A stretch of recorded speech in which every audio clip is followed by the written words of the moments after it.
કલ્પના કરો તમે રાતના અંધકારમાં એક પહાડી ગામમાં ફરો છો, જ્યાં પવન નથી, વરસાદ નથી, પણ આકાશમાંથી કંઈક પડી રહ્યું છે. પથ્થર નહીં, વરસાદ નહીં, પણ પક્ષીઓ, એક પછી એક બે નહીં પણ સેંકડો. એવું લાગે કે જાણે આકાશ પોતે મરી રહ્યું છે. પણ સૌથી ડરામણું શું છે, જાણો આ સંપૂર્ણ વિડીયોમાં. આ પક્ષીઓ મરતા નથી, એ જાણે ઈચ્છાપૂર્વક મૃત્યુ તરફ ઉડે છે. અને આ ઘટના એક દિવસની નથી, પણ દર વર્ષે થાય છે.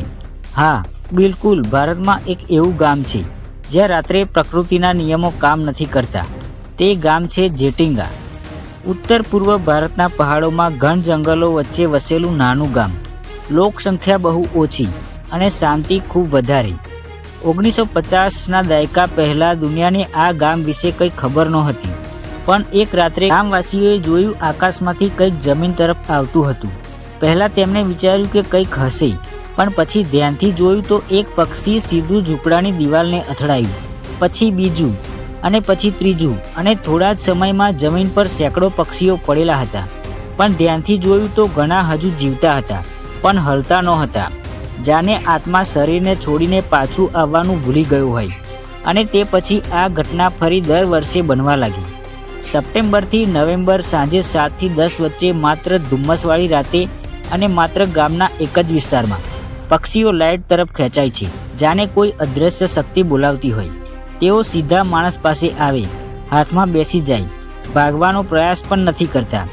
ગામવાસીઓએ કહ્યું, આ શિકાર નથી, આ તો આપોઆપ સમર્પણ છે.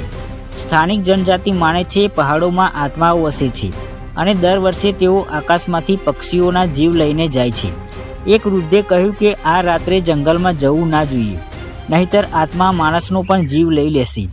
ઘણા લોકોએ દાવો કર્યો તેમને પોતાનું નામ સાંભળ્યું, પણ આસપાસ કોઈ નહોતું. એક વ્યક્તિ તો બીમાર પડી ગયો, કારણ પાછળ કોઈ ચાલતું હતું, પણ પગલાં જમીન પર નહોતા. પછી વૈજ્ઞાનિકો આવ્યા. તેઓએ તપાસ કરી. તેઓએ કહ્યું પક્ષીઓ ધુમ્મસમાં દિશા ભૂલી જાય છે. પણ પ્રશ્ન ઊભો થયો, દિશા ભૂલે તો ફક્ત એક ગામમાં કેમ આવે? જમીન પર શાંત કેમ થઈ જાય? દિવસમાં ક્યારેય કેમ નથી બનતું? અને સૌથી મોટી વાત, લાઇટ બંધ કરવાથી ઘટના બંધ થઈ જાય છે.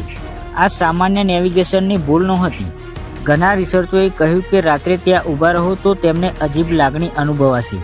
માથું ભારે લાગવું, દિશા ખોવાઈ જવી, મનમાં એક પ્રકારનો ડર લાગવો. એક કેમેરામેન બોલ્યો, મને લાગ્યું કે કોઈ મારી પાછળ ઊભું છે, પણ કેમેરામાં કંઈ ન હતું. તે રાતે એક પણ પક્ષી ન આવ્યું, પણ આખી ટીમે ફૂસફૂસાટ સાંભળ્યો. આજે પણ આ ઘટના દર વર્ષે બને છે. વિજ્ઞાન પાસે અડધો જવાબ છે અને લોકો પાસે સંપૂર્ણ વિશ્વાસ, પણ સવાલ હજી જીવતો છે કે પક્ષીઓ માત્ર ભટકે છે કે કોઈ તેમને બોલાવે છે. કેમ કે ક્યારેક પ્રકૃતિ ભૂલતી નથી, પણ તે યાદ કરાવે છે. અને જેટિંગા કોઈની રાહ જુએ છે. આ દુનિયામાં કેટલીક જગ્યાઓ મેપ પર હોય છે, પણ સમજણની બહાર હોય છે. મિત્રો, આવી જ સાચી રહસ્યમય કહાણીઓ માટે અમારી ચેનલ મિડનાઇટ ગુજરાતીને સબસ્ક્રાઇબ કરવાનું ભૂલતા નહીં, કારણ કે રહસ્યો હજી બાકી છે.